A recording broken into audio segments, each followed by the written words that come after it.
Yeah, so ladies and gentlemen, I had a great thrill. I got to hang at the home of the great Mark Stewart.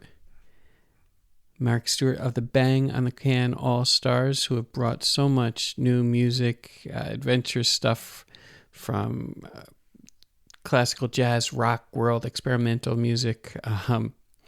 They've brought it to the world. They've made so many important recordings. Worked with the greatest. I'm going to find, here it is. Just peeking at his website here. First of all, Mark is the musical director of Paul Simon's band since 1998. And he's worked with Sting, with Steve Reich, with Bob Dylan, with Wynton Marsalis, Meredith Monk, Stevie Wonder, Philip Glass, Bruce Springsteen, Terry Riley, Ornette Coleman, Edie Brickell, Don Byron, Joan Baez, Hugh Masekela, Paul McCartney, Cecil Taylor, Bill Frisell, Jimmy Cliff. It just keeps going. Alison Krauss, Bobby McFerrin, David Byrne, James Taylor, Aaron Neville. It doesn't stop. It absolutely doesn't stop. He's worked with all the greats, and that's only part of who he is. It's not even the main part. The main part is he's someone who gets other people to discover their own music. And he's an instrument designer. He invented this incredible instrument. I believe it's called the Whirly-copter. Yeah. Where basically you ride the bike and these tubes spin in the air and they go. So anyway, yeah, instrument inventor, inspired so many people, inspired me. And I hope, speaking of inspiring, I hope this conversation inspires you to check out the Loud Festival at Mass MoCA. It's coming up in August, right at the beginning of the month, I believe August 1st, for a few days. And the headliner is Meredith Monk, who we'll be talking about. If you don't know her, it's worth the drive. And just this festival is, you guys know I produce a festival. Some of you know that, Raga's Live Festival. In my professional opinion, the Loud Festival is the best music festival I've ever attended. So I love it. I hope you'll come check it out. And so this is our hang. Just come. We're in the living room with one of the great guitarists, well, really multi-instrumentalists, great forces in music, and great open-hearted person, Mark Stewart. So right now we're jumping in. He was, we wrapped up a little jam, and I was asking him about what he had been learning, and how he had learned some of those African guitar parts in Paul Simon's ensemble. Well, I still am composing this piece that started the first day playing with Vincent Guinea, the great guitarist from Cameroon, who was Paul's muse from 1989 on. And when I joined the band, Vincent was at the height of his power. Well, he had a long spell where he was just doing amazing things, and he was my teacher. And I walked in the first day. Paul asked me to come and sit in with the band and see if it would work, and I walked in, and there was Vincent on the stage already. He was playing this. Oh no, he was playing this.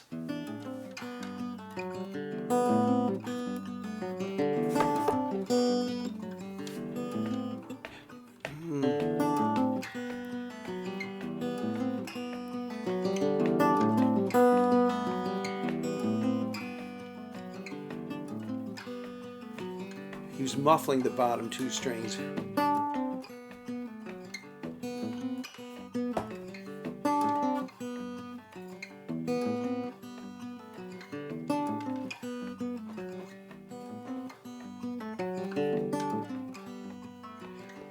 And over the years, I'd bring in little bits that I'd add to it, always with his approval. And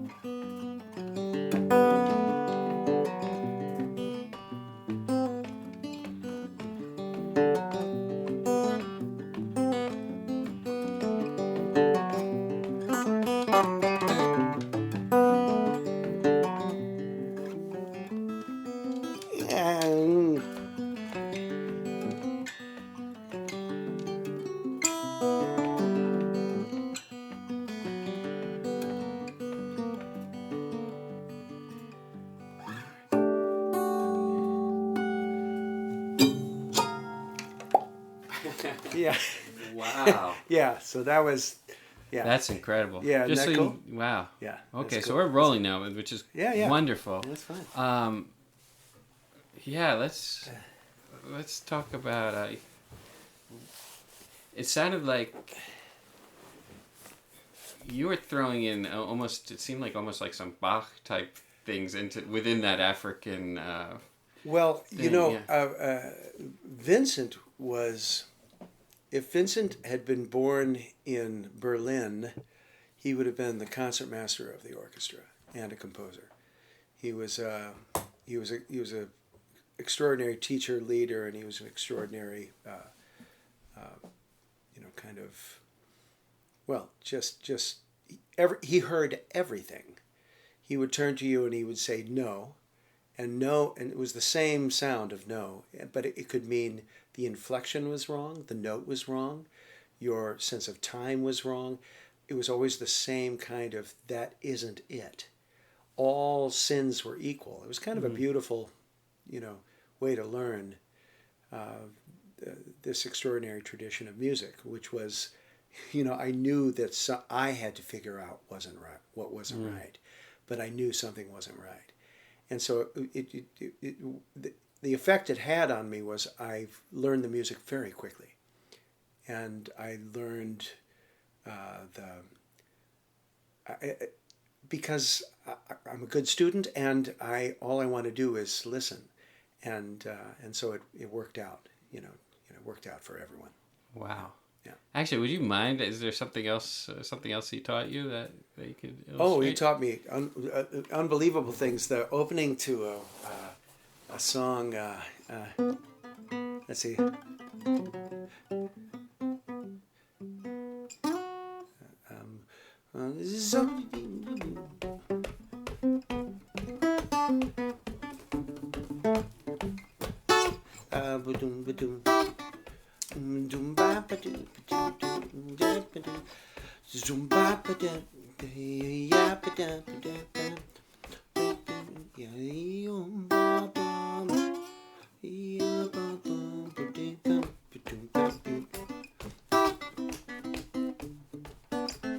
So this thing, he would turn to me and say, 1, 2, 3, 4, and then he'd play this. He'd play.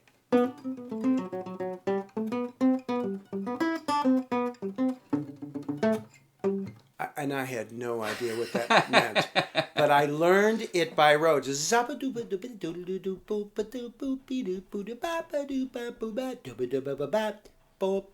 I knew that, and then I probably did that for the first 5 or 6 gigs, arena gigs, and nailed it, but had no idea what I was relating to beat-wise. Still working it out really slowly, in the morning, brushing my teeth or something, really, and I've been doing it washing the dishes when I was at home before the tour.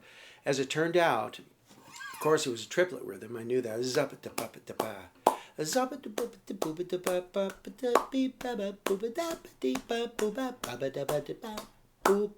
And so then when he go 1, 2, 3, 4.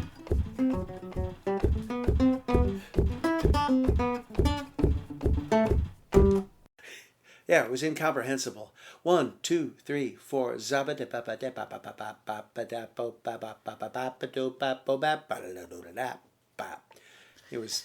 was amazing. Yeah. I've spent some time studying with African musicians, and the thing that Westerners are always wondering is, where's the one? That's the always tell us where the one is, and they don't think that way, do they? No, clearly, I think where's the one?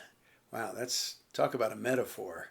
Man, we got to know where the one is. Yeah, I don't know. Right. There it is. There it is. That's unless I know where the one is, I can't make sense of my world. Where's the one? Can we quantify that? Yeah. So good story that should be told someday. So we're probably on our 5th or 6th gig. My first tour with Paul Simon and Vince, my teacher. I knew I was playing things well, and but I looked over at him. I would always ride the smoking bus because that's where the Africans were, and they stayed up playing music. Bagiti and Tony and Vincent would stay up playing, and so I wanted to play. So I'd be on the smoking bus for about 3 or 4 hours, and then I'd switch to the non-smoking bus where my bunk was, and I'd sleep. And one night, and so every night, hanging, and 5th or 6th, gig, I look over, and Vincent's looking at me, and he's scowling, which was fairly typical. He was an honest curmudgeon, and he's smoking his cigarette, he's scowling, and looking over at me, scowling. I said, "What?" And he said, "You're thinking too much." And I said, "What?" He said, "You're thinking too much." I said, "Am I playing okay?" He said, "Yes, you're playing fine, but you're thinking way too much." I said, "Well," I said, "this is how I make sense of stuff." He said, "Yeah, well, get over that. Get over that." And maybe 5 gigs later, same thing, we're there, we've been playing a while. I sit back, I look over, he's smoking, he's smiling, kind of a rare thing. Same thing. "What?" He said, "You stopped thinking." And I was like, "Oh." And I realized, about 2 gigs previous, I had stopped being a student and just being a celebrant, with all the other cats on the stage, and Vincent, foremost.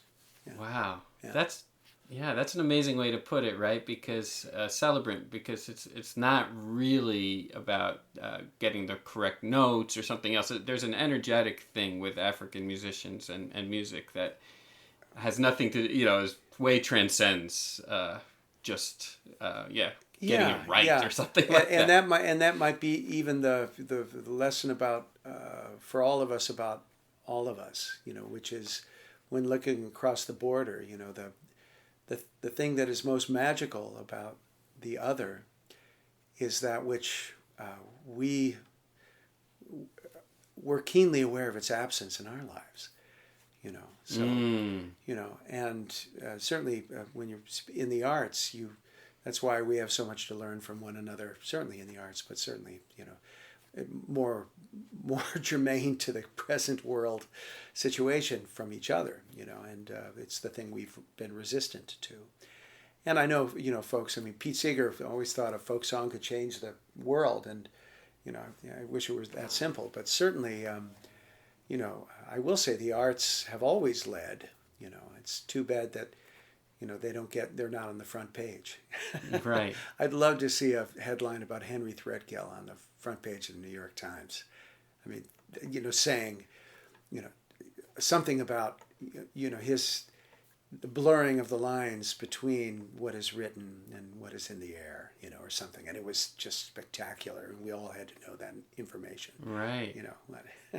Well, that makes me think, of people who say cryptic things that would reorganize our whole brains. We've gotten to chat off the mic once a little bit about your relationship with Ornette Coleman. So can you tell us a little bit? Well, that was a wonderful accident of the universe. Bang in a Can, from its inception in 1987,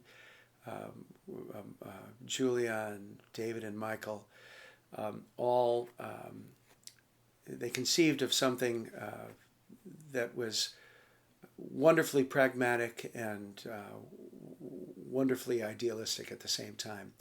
And I think because both elements were so profound, it found a balance from the start. And they kept on following this fantastic hope for the idea that breaking down boundaries in music, not about eliminating the idea of analysis or you dig this? No, you don't dig this. I dig this. You don't dig that. I mean, just saying, let's all get in the same room and listen to music together. And that's this is my addition, my friendly amendment, and history will decide, what's worthwhile to continue. But even the things that are only worthwhile this year, boy, oh boy, it's just like homebrewed beer. It's fresh. Come hear what's fresh, and so here we were, and we were able to commission Ornette Coleman to write a piece for us. Unbelievable state of affairs, and I got a call, and Mark Ornette would love to, and I say Ornette because that's how everyone spoke to him. Some people said Mr. Coleman, but he liked Ornette, and so Ornette would like to have someone come over, talk about the piece, and it's kind of an all-day affair. Are you up for it? And I said, of course I'm up for it. So I went over, and it was a beautiful day, and he was a lovely host, and it was just he and I all day, and he played things for me. We sang. We had lunch. We continued on through the day, and then we had dinner, and it was a memorable day of sounds and exchange. And of course, my exchanges were in the form of when he asked a question, can we consider the following? And of course, my answer was, of course we can. So I mean, my job was pretty simple. So those were mostly I was there to listen and to get very and to do my best to give him what the responses that were factual, so that he can continue to do his work. But my favorite moment, just in terms of, was at dinner where he had cooked also. He cooked the meal, and he said, "Would you like some red wine?" And I said, "I think I would." And then he said, "Well, then I'll have some too." And he pulled out 2 glasses. So. And he's one of those guys. One of our good friends, actually. We're doing a tribute to Badal Roy. Do you know Badal? Oh, yeah. wow. Badal played tabla with Miles and Ornette. Yeah. And Badal, that was actually my very first interview with a musician, was Badal, and he told me. He told me. I said, what's something that Ornette told you? And he said that we need to take the caste system out of sound. Wow. Yeah. Yeah. When he asked us what key was this piece, we were all together, and he said, "What key is this in?" And he wanted individual answers, and he went from member to member, and there was no wrong answer. We figured that out, right? We knew that by then. Yeah. And then at the end, all of us said different keys. That's what was cool. It was in a different key, and then he looked and he smiled and he said, "It's in the key of unison." And we all, I think we all gasped. We all did something to manage our breath, which was interrupted by this extraordinary answer or thought or proposition, really. Yeah. And you saying that we need to eliminate the caste system from. So our wonderful reed man, Evan Zaporin, at the time asked him, "What, you were a hot bebop player. Why'd you get out of bebop?" And Ornette said, "Oh yeah, bebop at that time was full of a lot of fine young men with big problems with authority." That was his answer. But then we pressed further, and it turned out that when he'd head for home after the gig, he had always, they were cutting sessions back then, and he had always come out on top. And he was not a fighter. And people were chasing him home. It's like the bullies at the schoolyard, because he had outdone them on the bandstand. So that was his distillation of that experience. Yeah. Interesting. Yeah. A lot of young men with problems with authority. That's my memory of what he said. Yeah. But I don't think it was about the man. I think it was about with themselves, and their, he always had his language was his, and the longer we spent, we got to spend a whole week with him, and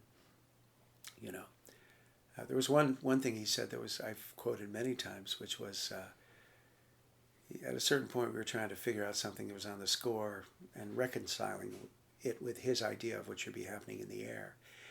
And he just stopped. He just looked at us all with a big smile. He said, we've all been dealing with musical notation for 500 years, and it's just got us all stressed out.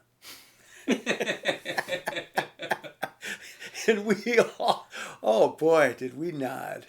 Wow. All of our, all of that group could relate to that. Yeah. Yeah, I feel a theme developing in this conversation, right? I mean, the caste system, the music as a celebration, and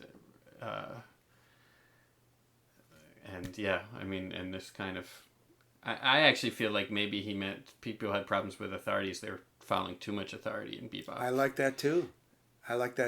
Yeah. That's certainly part of what he was saying. Absolutely. He said the other thing, I want to make sure I say this since we're having this conversation. There was a moment where he said, to offer an idea is an act of love. I want to make it such that people can come forward and offer ideas. And that was his explanation of what he was trying to get us to do musically. And that anything we offered would be an act of love. I don't think anyone in that band had ever thought about it in that. I know I hadn't. And the idea that we're going to come together and offer ideas together. That was extraordinary. And then ultimately on the bandstand, greatest band leader I've ever been on the bandstand with. He gave everyone the permission to be themselves, utterly. And consequently, people, what are they going to do? Well, with this band, the best of everyone. Just percolate it out. And what they could do, and did well. It was beautiful. Yeah. We only played 2 concerts with them, but they were extraordinary. Wow. Yeah. And Donardo on the drums. Yeah. Wow. And our drummer, David Cossin, too. Wow, the 2 of them. Oh, yeah. Yeah, it was great. Yeah, it was great. Yeah. It's interesting to think about an idea as an act of love, as it's an act of creation, right? Well, I will say, Charles Warren would say, God creates, humans organize, which I've always dug. But I understand when you say the word creation. But just wanted to throw Charles in there. It's a good juxtaposition. Yeah, well, good call, and fair enough. Yeah. So I was thinking about, part of the reason that we're lucky enough to have this excuse to get together is the Loud Weekend is coming up, and I think it's one of the most...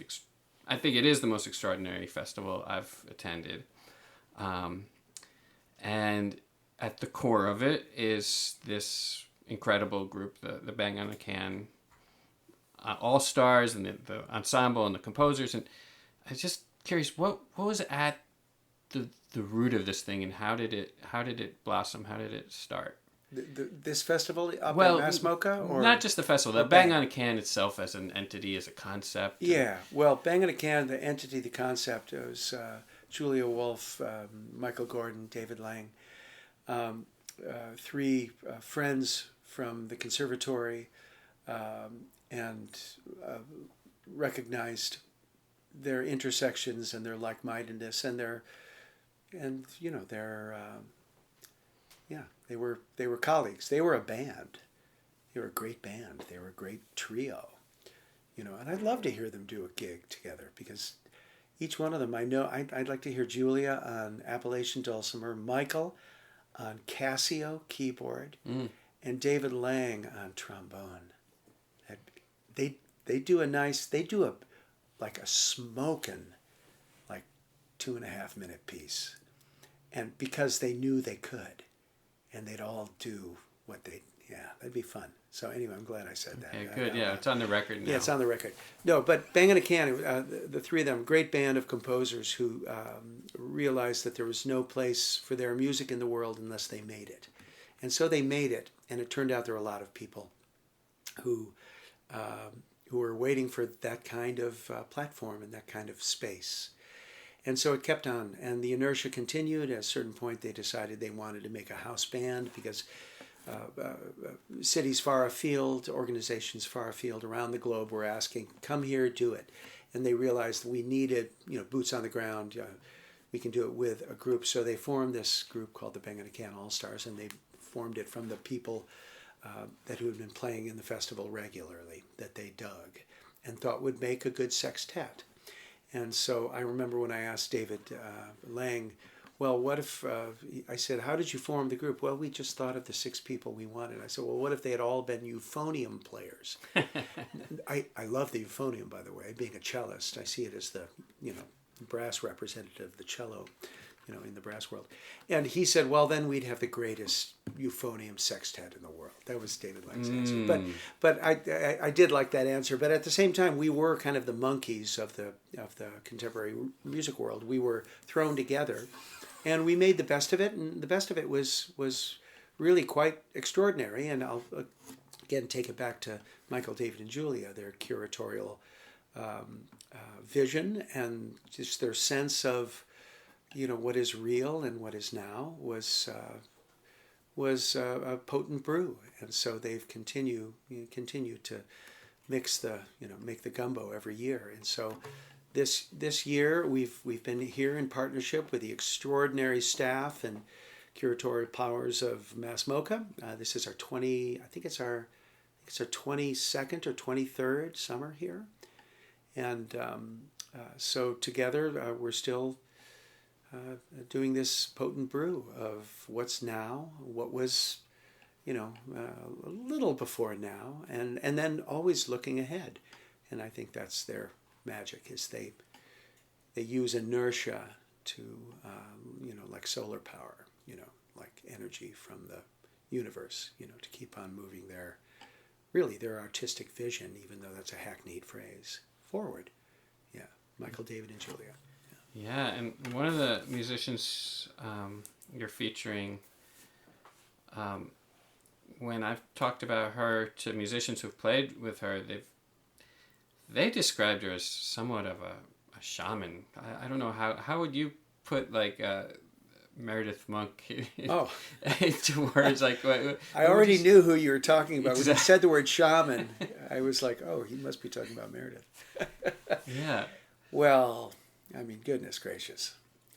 I will say this to anyone who's listening. If you somehow have, and it's certainly possible, I'm always, there are huge gaps in my musical experience, but if you have never been in the room with Meredith when she is on stage, get thee to Mass MoCA this summer, because you will be...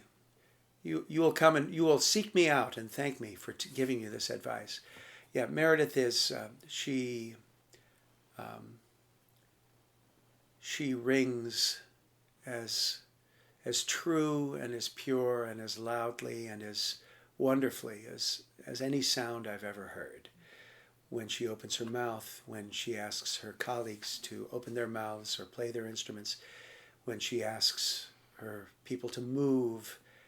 And she combines all the elements. She goes as close to the original ritual as anyone I've ever seen. And when I speak about the original ritual, it's when humankind were getting together for comfort and for praise and for sustenance, and everything was there. Music and ritual and scent and food and movement and every aspect of life was celebrated together in some kind of thing, and gradually they've split apart. I mean, you don't have to be an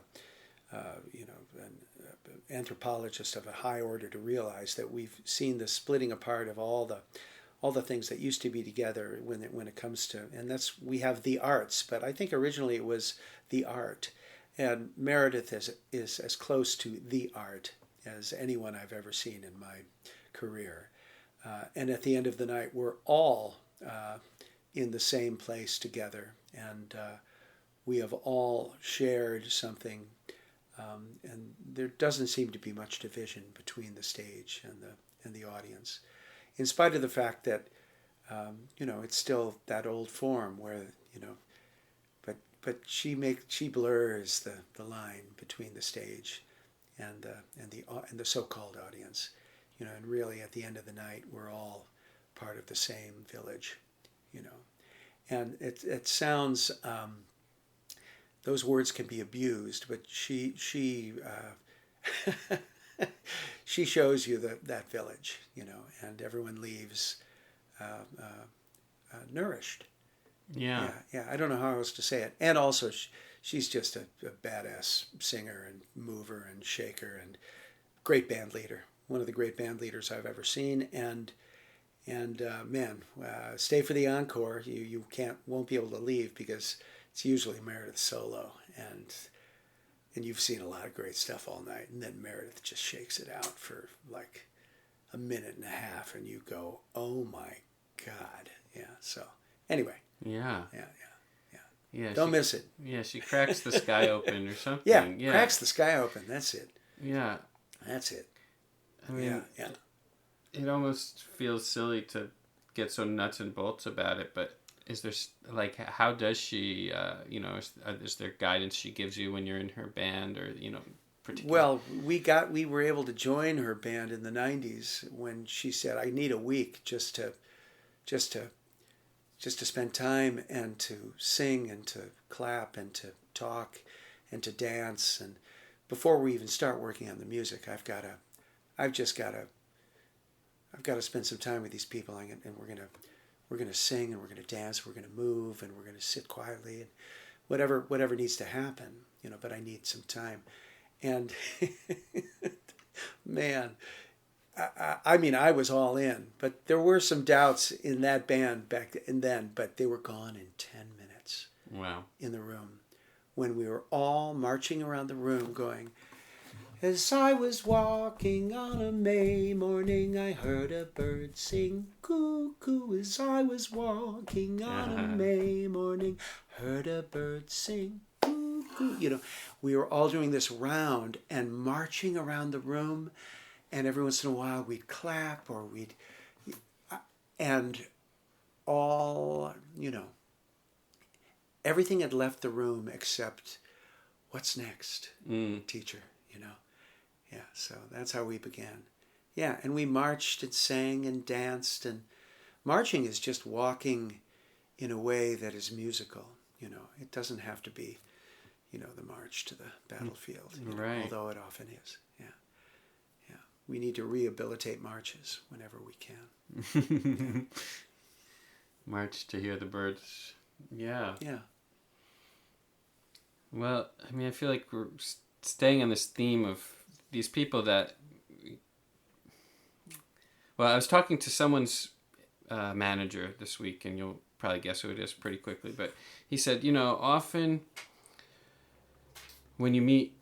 They say don't meet your heroes because often, they might not equate to what you hoped they were, but clearly, someone like Ornette or Meredith Monk.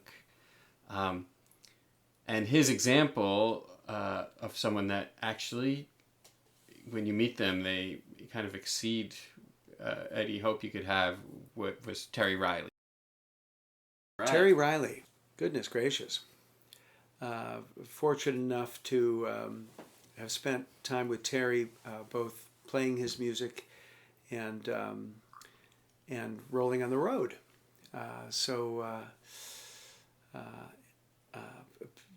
One of the father figures, certainly, of Bangin' a Can and us all. I was at a recording session doing some so-called pop music recently, and we were doing a tune, and the opening, the singer-songwriter had this opening that sounded a lot like Baba O'Reilly. Mm-hmm. It had didn't sound just like it, but it had. And the engineer said in disgust, "You're just ripping off the Who." Uh-oh. And I was able to just go, just so you know, go find out, the idea of ripping someone off. You'll get a good lesson if you go read what Pete Townsend said about where he got that piece. We don't have to even use that word, when we're talking about this kind of exchange. And he came back the next day, duly chastened. Wow. He said, "Wow, I had no idea." I said, "Yeah. Who is Terry Riley?" "Well, you asked the right guy." I said, "Yeah." That's right. Yeah. And, so I gave him a kind of succinct, walk through this extraordinary composer that came to light in the 60s. His piece in 1964, In C, kind of was we look back and see it as a moment where folks got to reconcile all sorts of things in one moment, and even calling it In C. What a fantastic title for that moment, looking back. And of course it was just a moment. So, and Steve Reich was in the band that premiered it and everything. So anyway, we In C is the work that the kind of moment, and it still is a moment. It's the piece that we use when all our fellows come to Bang in a Can every summer. They all arrive on Monday, and on Tuesday we get together and we say howdy do, and have a lunch together, and then we go down and we all play In C together. Wow. It's great. And we have it all set up in a circle so everyone can see each other. And of course, keyboards and mallet instruments and drum sets all festooned around the thing. It's, and we encourage people to move around. We have some music stands, of course, but get up and move and go make a new buddy kind of thing. So we're always moving. Throughout the whole thing, we're getting up and moving over. And some people change instruments. We encourage people who have never played a marimba to go over there and use that, play that motive on the marimba. Everyone can move around. So it's this great howdy do. It's just beautiful. And I'm charged with giving the speech, the welcome and the preliminary howdy do before, and I read Terry's instructions. And then I also add the amendments he's made to them over the years that I know because I've spent time with him and played the piece with him on stage. For example, we don't have to be playing in the same tessitura, in the same range. You can transpose octaves. It's all cool now. When it was originally done, it was all, in the same octave. But now, no, everywhere is cool. But there's still things that are really important to observe. Originally, I think it was 3 to 5 cells apart, and now he's expanded it to 6 to 8. But still, you gotta be listening. Can't get too far behind or too far ahead. For those of you who don't know what that means, come hear a performance, or go online, or write me directly, or David, who's my host today, and we'll send you more information. Yeah, well, I'll just jump in and I'll say that to me, the definitive recording, even though it's chamber style, but Bang in a Can, that's my favorite recording of In C. I mean, it breathes, and and I know John Schaefer feels the same way. Well, it wasn't planned to be a recording or a record release. It just happened that way. We're doing it, and I think, well, there are more facts that surround it, and I'm afraid I'll get some of them wrong, but it was not, there was no intention for that performance to live on past that night. And the fact that it did, and that it's made an impact, and it has, we've done some beautiful collaborations with different folks around the world who were excited by that very recording. But it was only recorded as an afterthought, and that was because WNYC they're amazing. If they're doing a live radio event, they're also recording it. and they will take very good care of it. Yeah, and so that was one of those nights. It was back in the 90s, I think. Yeah. And we ended up doing a beautiful collaboration with Sasha Waltz, the wonderful choreographer in Rotterdam, where she had worked out. Is it 53 or 54? Cells? The cells, I think it's 54. 54, and she had worked out 54 cells for movement for her dancers.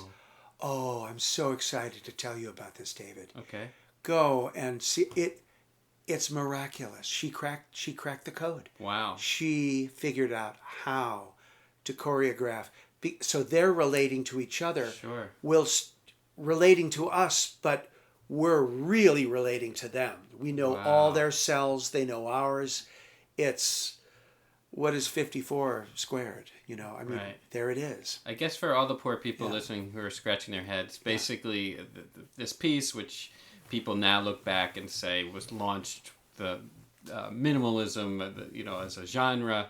The piece is written as in musical cells ideas, and it's 54 of them, and the musicians are supposed to play them as they'd like, anywhere on the beat and so on, but stay within each other. And this created basically a type of moving fractal of music that many are still exploring the possibilities of it. So. Yeah, there's no way you can ever have the same performance, and yet you will not mistake a performance of In C for any other piece. Yeah. It is at once unique in every presentation and utterly recognizable at the same time, and both qualities do justice to those words. So when you were playing with him, I mean, and I guess kind of he was leading sometimes. A kind of same question. I'm just curious what kind of advice he gives the musicians. How does he approach that kind of? Yeah, he also it is interesting. We're getting because I'll say again, he's a great band leader. Yeah. Taking the stage with Terry, you're completely comfortable in what you're going to bring, and oftentimes he's going to ask you to bring it. So it's not always the same thing, and this is not so strange in many world music traditions, but when it comes to leading a band and traveling around the world and playing for different audiences of different people, of different cultures, a band leader is somebody who essentially comes into town and speaks the local language whilst bringing the dialect from his or her own county, or their own county. So a band leader is high praise indeed, a good band leader anyway. Yeah, and I think I've used the word whilst twice during this interview, and I usually only try and use it once every 3 weeks. But it's a great word. We're recording this in the year 1218, if you haven't tuned in.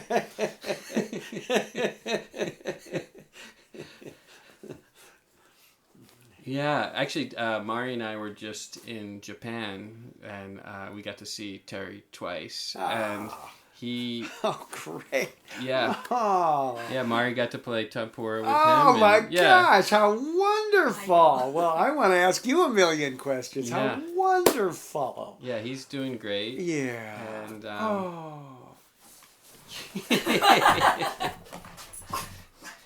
this is audio version, but Mark is giving Mari a hug.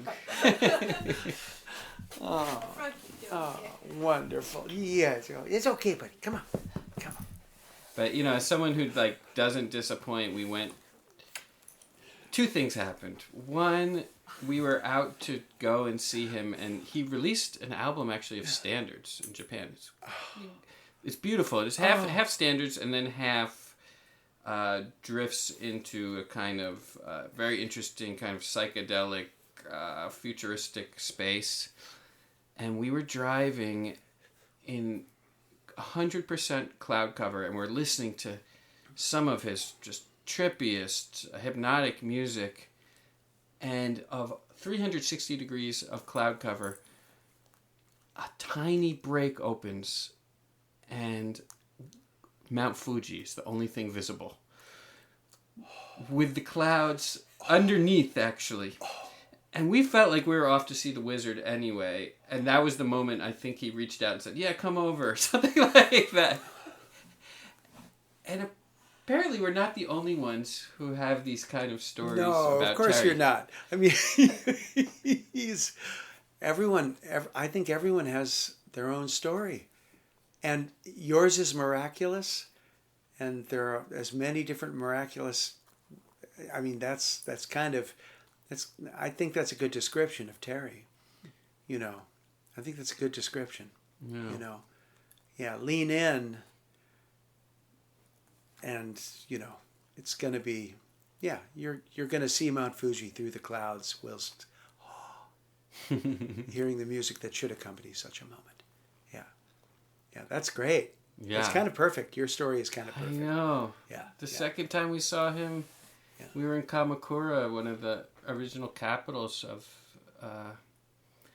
Japan. And, we entered this very old building, a few hundred years old.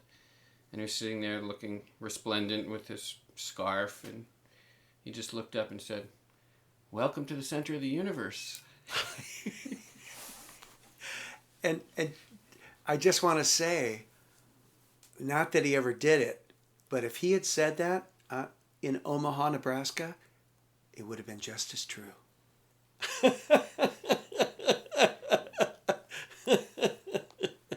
I mean, for me anyway. Yeah.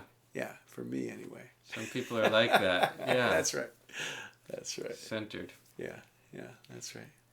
So that, because John Schaefer I was hanging with John Schaefer actually right before I ended up chatting it up with you at last year's festival. And we were in agreement that the definitive NC for us was that one. And also we felt like our favorite version of Music for Airports was the Bang on the Can version.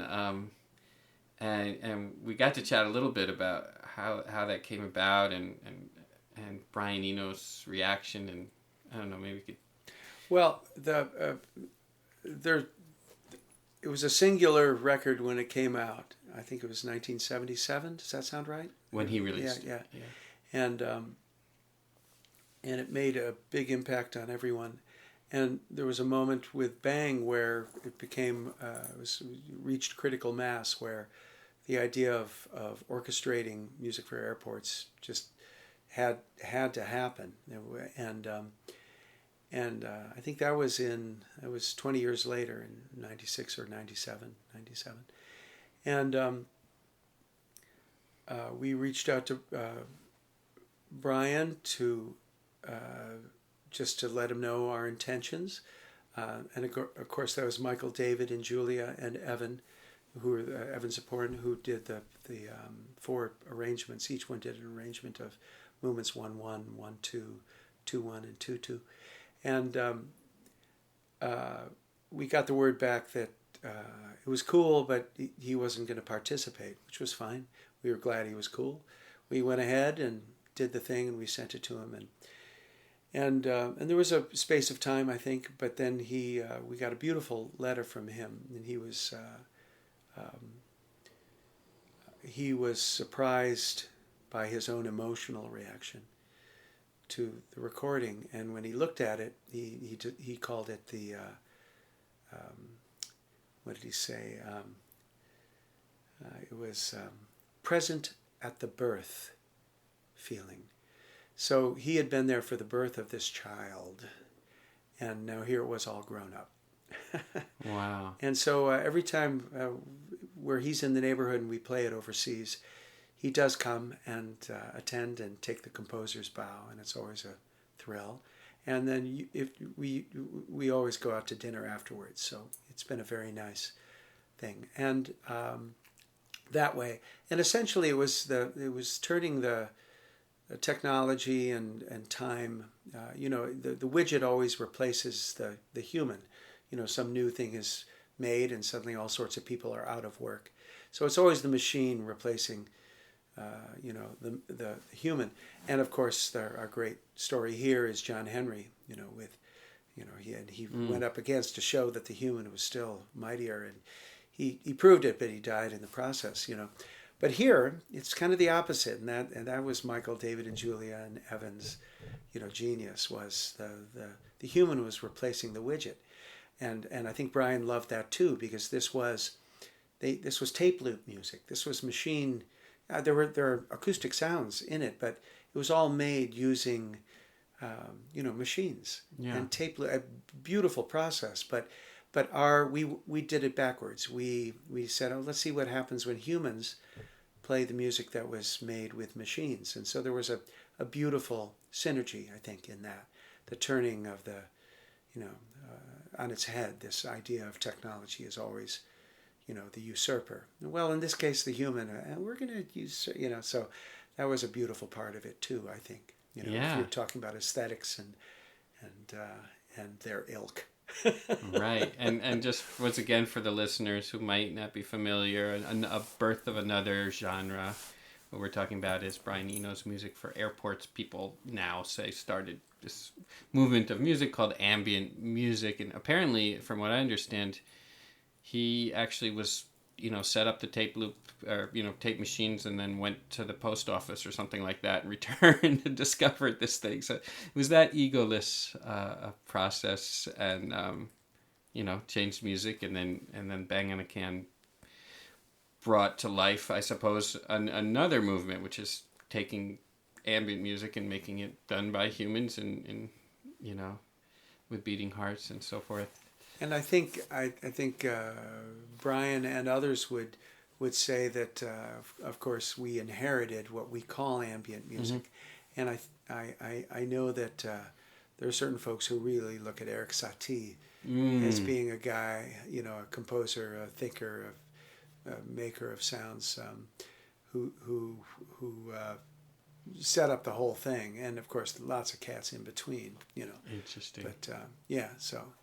And of course, Satie, was influenced by gamelan music and all that. Yeah. So, again, I'm thinking of Charles Warren saying, humans don't create, they organize. So, yeah. And when we do it well, we all win. Yeah. So this actually kind of sets us up perfectly. If you don't mind, we could play some music for the people. I have the recording from you and Vicky Chow and David Costin performing at Raga's Live. So it'd be awesome to play this as part of the recording. Oh, wow. Do you want to set the table? Well, you came up to, you mean in so much as how did this happen? Or what we're going to hear. Yeah, whatever feels good. Yeah. David was at, I believe, the Meredith Monk concert at Pioneer Works, and you approached me and said, "Hey, got an idea for a thing," and we just kept on talking, and then the thing turned out to be David and Vicky, David Cossin, Vicky Chow, and me, Mark Stewart, doing a trio, and of course we had conversations about the idea. I said Raga, and I went on and watched, and I said and he's no, it's a bigger tent, and and you described what you were, and so we played. We put together, and it was really a real joy to work together on these pieces that we presented. And my memory of the night was that it was just a lovely audience. Your community, your festival is really just beautiful, and the feeling in the air, and the folks that came before us, and then of course after us, it was just a wonderful event. So we were thrilled to be part of it and make these sounds and do our best to be part of your community. Yeah, well, it's our community now. And we'll take a listen. This is Vicky Chow, David Cossin, and Mark Stewart at the Ragas Live Festival 2023.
That was an excerpt of a live performance, Ragas Live 2023, Vicky Chow, David Cosson, and Mark Stewart. Performing live, Brian Eno's Music for Airport. There's a lot more there. You can check it out, the full video online And maybe at some point I'll podcast the whole performance as well. But you can go to ragaslive.com and find the whole video. Anyway, I'm going to jump back in. I was kind of telling Mark how ridiculous it is, his list of musicians that he's played with, and he started to give an explanation of how it all came together. Paul Simon came to the opening night of Twelfth Night at Lincoln Center in 1998. I was in the band, a little sextet. Shakespeare wrote 5 songs that are part of Twelfth Night. If you want to do Twelfth Night, you have to set these songs, and so it's been fantastic. Over the years, there's hundreds of settings by fantastic composers over the years of these 5 songs. And other songs, Shakespeare songs, certainly. But these, and so Janine Tesori was the composer chosen to set these songs, who, of course, at the time was an emerging brilliant light and has gone on to extraordinary luminosity. And I was called to be in this band. And so there I was every night in costume, playing for 20 minutes before the lights went down. And then Orsino turns and says to me, "If music be the food of love, play on." And he was talking to me, baby. So I played on my Les Paul Gold Top on a wireless, and Nick Heitner was our director. Philip Bosco, Max Wright, Brian Murray were the elders. Kira Sedgwick, Helen Hunt, and Paul Rudd were the youngers, and all of them it was a beautiful production. You can go find it. It's on live at Lincoln Center. They did a beautiful job. And but what a summer gig. We had like 70 performances. And Paul was at opening night, and he came backstage, and no, not backstage, at the opening night party, and he had a million questions. And the last one was, "Can I get your phone number?" So it all worked out. He called me. He came over the next day. He called and said, "Can I come over?" It's like we were kids. He came over, and then a month later he said, "I'm putting a band together. You want to see if it works?" And I said, "Yeah," and it's worked out. So when you join with, it's an old model. You're in the entourage of a noble lord. Paul is treated with great respect all around the planet, and he has earned it over the years. And I am in his entourage, so I'm treated with a commensurate respect. And also, we rub elbows with all these other noble ladies and lords and everything else. So it's been an extraordinary thing to run into these amazing artists and to play music with them. And so my list is long because Bees to the Flower, they come to the gig, we sit in, they're part of a special engagement, or they come and sit in for a concert. So I've gotten to rub elbows and prepare music to support a lot of extraordinary artists over the years. And I think I mentioned Jimmy Cliff and Tony Bennett, and that's a good duo. Yeah. There are plenty of others, but the Jimmy Cliff story is we had to rehearse in his absence, and so I made charts and rehearsed the band, and of course Paul's band can do anything, but we're not a reggae band, but we can play reggae music. Yeah. And we were ready. We had one rehearsal backstage. This was I think it was Glastonbury, or it might have been Hyde Park, but it was a big venue. We had one rehearsal backstage, Jimmy singing, me playing guitar, and everyone else singing. And I don't know if there was a dry eye on the whole joint when we finished Many Rivers to Cross, which he sang in the same key as when he was a young man. Wow. We got out there. We played his 3 or 4 songs backing him. It was incredible. We all walked off shaking our heads going, wow, we were a reggae band. Wow. The force and the brilliance and the absolute luminosity of his presence. We were with him, and we were a real reggae band for those 4 songs with him. And we all compared notes afterwards, shaking our heads. How did that happen? And this is a badass band, but you're not a reggae band unless you're a reggae band. We were for those 4 songs. Wow. Just by the power of his delivery and his leadership, and and the connection he made with everyone in the joint. So Tony Bennett, a TV show in London, and I'm staying because he's next. We're the first band, and it was who's that wonderful guy who does those music shows? And they're really, he goes in. It'll come to me. I think he's still doing them, so it'll come to me. And I stay for Tony's sound check, and his trio comes out: guitar, bass, piano, and he's doing "I Left My Heart in San Francisco," and he steps up and he sings the song like he's singing, to Yankee Stadium. Yeah. I mean, and at the end, that waits for me. Just Yeah. oh my God, across the footlights. I mean, I'm the only guy there except for the production crew and the cameraman and everything, and I'm just. And he finishes. He turns to his trio. He's like, "Yeah, all right," and he looks up to the producer, who's somewhere beyond the lights. And, "Okay, we'll see." He's like, "Tony, yes, that was fantastic. That was great. That was spectacular. If we could do it one more time, that'd be great. We can get a few more angles and figure a few things out. That'd be great." And Tony just says, "I think we got it." And the guy says, "Oh, of course we got it. Tony is fantastic. But if we could just do it one more time, we could just look at a few more things." And then he just turns around and he goes, "I think we got it." There's this pause, and then, "Right, everyone, we got it. Yeah, thanks, Tony. Hey, that's a wrap, everyone. That's great."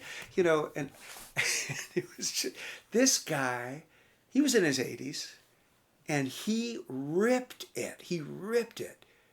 You didn't get it? Well, that's going to be on you. Yeah. Because and it was an absolute perfect moment, of just seeing an elder master guy who'd seen it all, and he was going to do a little teaching. Mm-hmm. Yeah. Wow, I got to see him. I think I told you in another life I worked for George Wein, who started Newport Jazz Fest, and we put Tony Bennett on in Miami, and two amazing things happened. One, I just didn't understand I just didn't really get it until I saw from backstage the way Tony Bennett makes you hang on every single you're waiting to hear the rest of the song. Tell me. Like, you're just hanging. He's telling the story. Yeah. Every moment, and he's a masterful storyteller. Yeah. And then he had them cut it was a huge, 2,000 seat place. He had them cut the PA. And it was because of Opera Hall, and you just, wow. Exactly what you're talking about. Yeah. So. Yeah. Jules Holland. I think that was the show. Okay. I think that's the show we were on. We've been on... but you ended up playing with him as well, or... With Tony? Yeah. Never played with Tony. Okay. Just and he's not on my list. He's not on your list. No, that's just a great story. And I love the fact that we mentioned Jimmy Cliff and Tony Bennett in the same breath, and that was a beautiful juxtaposition. That's true. Yeah, no, I've never played with Tony. Okay, but you did... But we did hang backstage at the... He was a great hang, actually. I've heard. When we shut off the mic, I'll tell you. Yeah. He was he loved a taste now and then, Mm-hmm.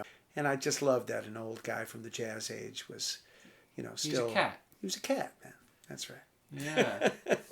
All right, so on this ridiculous list, I'll give you two more. Okay. Stevie Wonder, Paul McCartney. Oh, yeah. Well, Stevie Wonder...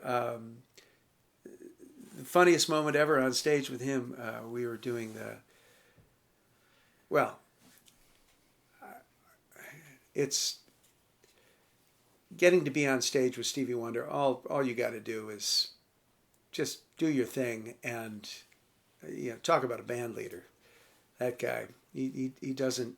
There's not a single moment that isn't clear. Mm-hmm. And maybe the story I'll tell is at the rehearsal for the. We were trying to come up with an ending for "Loves Me Like a Rock," and we had the Dixie Hummingbirds were there. Mm-hmm. Oh wow! Yeah, they were there, and I think one of the original members was still alive, maybe two, and and the ones that had done it with Paul years ago. And Stevie, this was for the Gershwin Prize, 2006 maybe, 2007, and the first one that they awarded, and it was to Paul, and so I was in charge of getting all these arrangements together for all these wonderful guests, and Stevie was one of them. And you don't really have to get an arrangement together for Stevie. You just, he's going to be the arrangement, and he's going to make it so clear that. So we were doing this, and we had done it 3 or 4 times, and every time the ending was completely different and perfect. And Paul said, I think we should figure out what ending we're going to do. And so we tried to rehearse an ending or two, and at a certain point, Paul just said, you know what? We did it perfectly 4 times without any discussion. Let's just see what happens tonight. And I think the rest of us nodded. And that night, oh boy, it was a big coda, absolutely gorgeous. And Steve Gadd was at the helm. He was at the drums, and he had his eyes glued to Stevie, and there was no doubt that we would stick the landing. Yeah. Wow. Yeah, in a fairly spectacular form. Yeah. So a musical force. Talk about a force of nature. Yeah. Sometimes you just all the birds are singing, and you just want to be one of those birds. Wow. Yeah.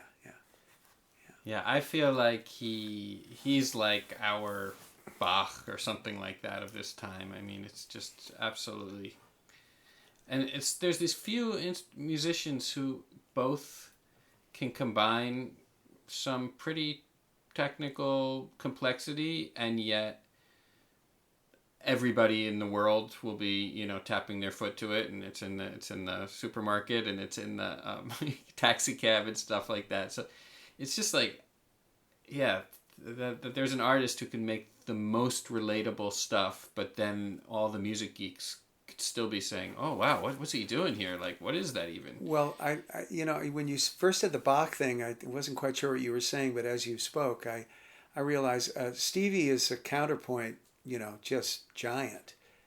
Everything he does, I think that's why I'm going to nod my head and agree. Yeah. There's everything's going on, and none of it needs to be explained. Everyone's either they're tapping their foot, or they're dancing, or they're singing along with him. Isn't she lovely? Goodness gracious. Yeah, there you go. Well, cool. So we've covered. I mean, I could keep going on this list. I have one good whatever. Paul McCartney story. Oh, please, yeah. We're there are others, but the one that I like to tell is he showed up for an event that my Paul Simon and I were playing. It was a city event for New York City, and Mayor Bloomberg was giving a thing, and it was a thing, and then Paul and I were getting up, and I think we were singing The Boxer or Mrs. Robinson. I think it was The Boxer, and there was Paul McCartney also in attendance. And we were in the back of the room, and I had my Zaffoon, my little bamboo horn.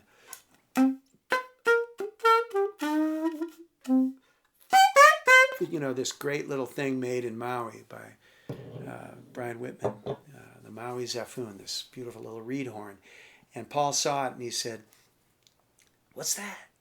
And we had a history together before, and those are other stories. But I said, "Oh, that's the Zaffoon. Let me hear it, mate." And so I started playing. I can't remember what I played, but he whipped out a harmonica that was in the same key. And we started playing together really softly. Really soft. Just really quietly, because, Bloomberg's on stage making a speech. We're being really, sympathetic to what's going around. Super quiet. And one of the mayor's aides wheeled around and went, "Shh!" to us both. And we both, and you know what he did? He looked at me with the biggest smile, an even bigger smile, and he said, "They're still telling us to turn it down." Wow. So that's a good. Oh my God. Yeah. Did we get? And then we tried to laugh as quietly as we could, because we were both shaking with mirth. Wow. Yeah, because it was true. We are still too loud. And you're still being treated like school children, which is such an incredible... And there he was, Sir Paul. It was an honor, a privilege, a joy to be treated thus. Yeah. That was the lesson for me. Yeah.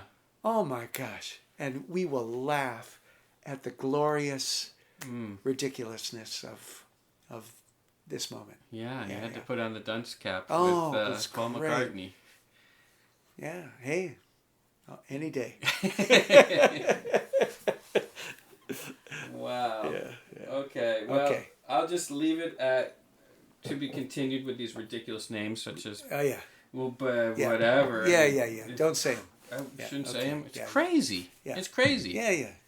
It's a book or it's something. Yeah. I used to ask this, and now maybe when I was more focused on trying to like be a quote unquote musician, I would always ask the artists if there was something that people like the members of your band, like Steve Gadd or the ensemble you play with these people like Jamie Haddad and actually Begati Kumalo. Uh-huh. Yeah, he was actually on my show once. Yeah, it was great. Uh-huh. But all these people, is there something that these people just at that elite level, which is kind of the opposite of your whole thing, but is there something that they're kind of caught onto with an attitude or something like that people who are trying to get to they're in that mentality, I gotta become an elite musician, they're somehow trying to get there, they're not getting there. Is there something that these cats are like tapped into? Or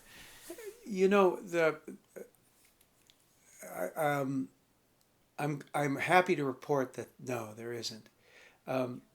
There are profoundly wonderful musicians in every single town around this country. The reason folks rise to the top in any given field, in the arts or in this case in music, is because of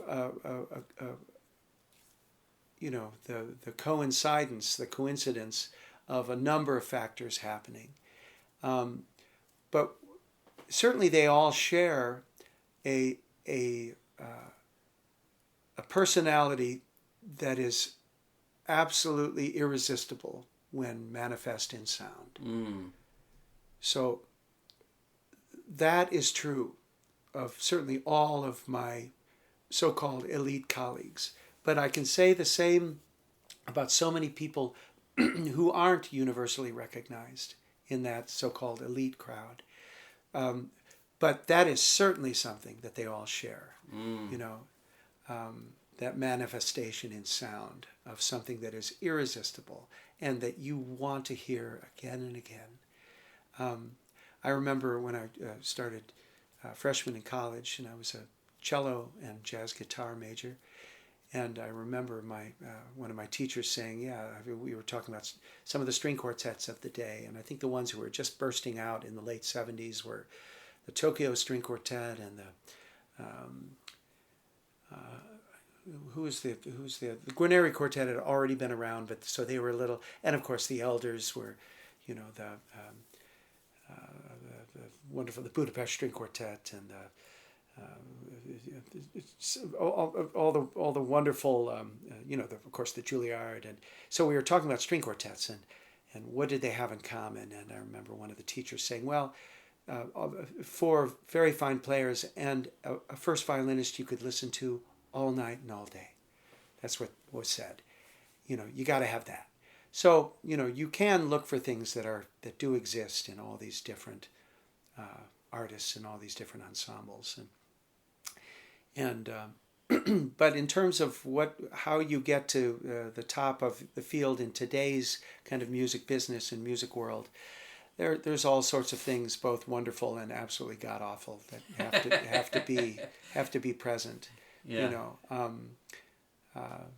For it to work out. And I don't know who said it, but good luck has a lot to do with preparing to receive an opportunity.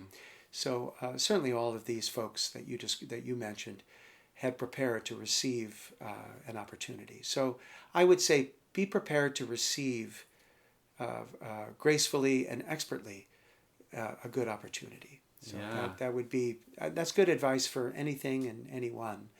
And I won't say that I did all my studies to be ready in that way, but I was fortunate enough to have teachers who made sure that I was ready, and also grateful when opportunities came along, and to honor an opportunity with your best effort and your respect.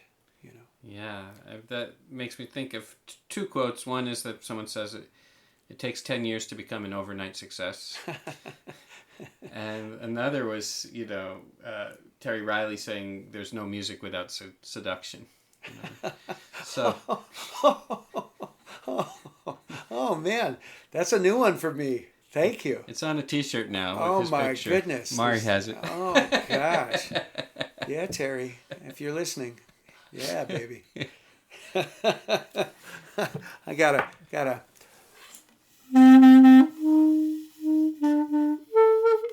Yeah, just a little seduction there. Yeah. That whole old-fashioned, that Ben Webster. Ooh, oh, yeah. Hey, breath is in Bring it back. Yeah, there you go. There it is. Yeah, Ben Webster and well, we can stop there. Ben Webster. I know those guys. Yeah. So just to finish off, because I feel like this is almost an ironic discussion because we've been speaking about all these luminaries you've played with, but actually your whole bag is that everybody is a musician, and you've done a lot towards that effort, right? Yeah. I've made a living playing exclusive music. We're the people on stage, you're the people in the audience. But really, my favorite thing has always been inclusive music, and I guess these days, if I do appear as a solo artist, it's always Mark Stewart and all folks present. I believe that the word musician is too often used to discourage people from participating in their birthright as sound makers, and so it's fairly direct to reconnect people or connect people with their birthright as sound makers. And what happens when people are connected with their birthright as sound makers is they tend to get right to it. And I also believe that curiosity is the mother of delight. And when people are allowed to be curious about making sounds, the result is often delight.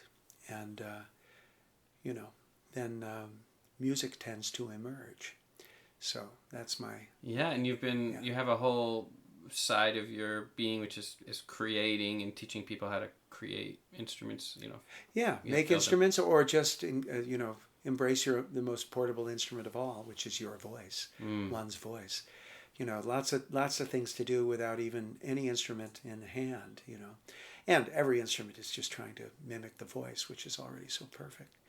So, and yes, I'm a curator here at Mass MoCA, where Banging a Can will be doing our festival of 3 galleries of musical instruments for all to play. It's called No Experience Required. And it's the musical instruments of the great Gunnar Schoenbeck, who taught for 50 years at Bennington College and created a whole orchestra of instruments that will say, hey, yeah, you, play me. And you get to. I'll see you there. I'll see you both there. Let's get down. Yeah. In the Gunnar Schoenbeck. Well, the barn awaits as well. But yeah. Okay. All right. Well, this was lovely, and it's it's a tribute to who you are and the life you've lived that we've only scratched the surface. So thanks for your time. This was awesome. A pleasure. Yeah. Thanks for it all. Yeah. Thank you. Yeah.